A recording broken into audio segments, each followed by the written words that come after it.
केंद्रीय मंत्री नारायण राणे व शालेय शिक्षण मंत्री दीपक केसरकर सिंधुदुर्गचे दोन मातब्बर नेते, कोकणचं देशात आणि राज्यात नेतृत्व करणारी धुरंधर राजकीय मंडळी, एकमेकांचे कट्टर राजकीय विरोधक म्हणून संपूर्ण महाराष्ट्रात त्यांची ओळख होती.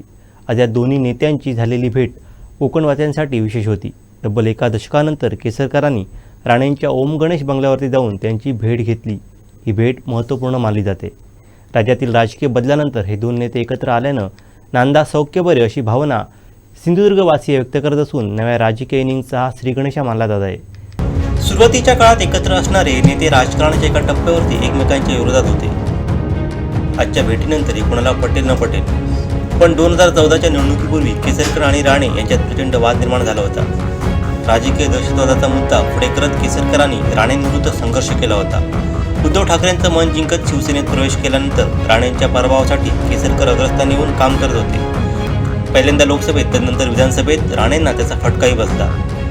महाराष्ट्रात नुकत्याच झालेल्या सत्ता पालटानंतर राणे केसरकर एकत्र आले होते. त्यात आज तब्बल एका दशकानंतर केसरकर यांनी राणेंच्या ओम गणेश बंगल्यावर जाऊन त्यांची घेतलेली भेट अनेकांच्या भुवया उंचावणारी होती.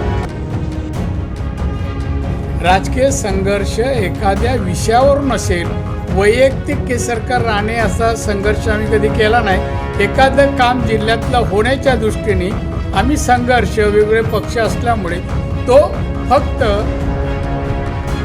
वैचारिक असेल, हात वारे शारीरिक नसेल. मुळात आघाडी सरकारमध्ये असणाऱ्या राणे आणि केसरकरांमधील मतभेदांचं प्रमुख कारण ठरलं ते रेल्वे टर्मिनस. हे टर्मिनस कुठं हवं यावरून सुरुवातीपासूनच वाद रंगला होता.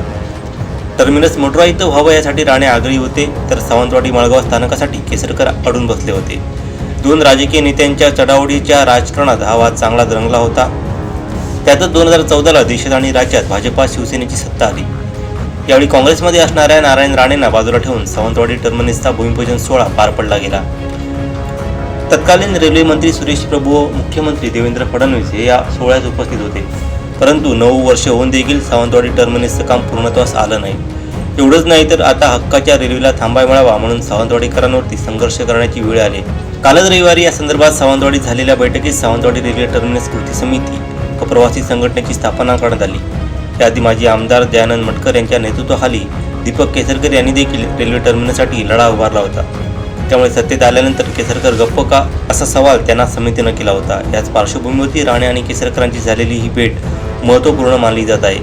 त्यांच्यातील या भेटीकडे सावंतवाडीकरांच्या नजरा लागून राहिल्या आहेत. त्यात आता नारायण राणे भाजपात असून केंद्रीय मंत्री आहेत, तर दीपक केसरकर शिवसेनेचे राज्यातील महत्त्वाचे मंत्री आहेत. त्यामुळे आपापसातील मतभेद मिटून एकत्र आलेल्या नेत्यांनी कोकणच्या विकासाला प्राधान्य देताना सावंतवाडी रेल्वे टर्मिनसचा प्रश्न देखील निकाली काढावा अशी अपेक्षा व्यक्त केली जात आहे. आमचे दिवसभरातले सर्व अपडेट्स, ताज्या घडामोडी आणि थेट लाईव्ह पाहण्यासाठी सबस्क्राईब करा, लाईक करा कोकणचं नंबर 1 महा चॅनल कोकण 7 लाईव्हचं YouTube चॅनल.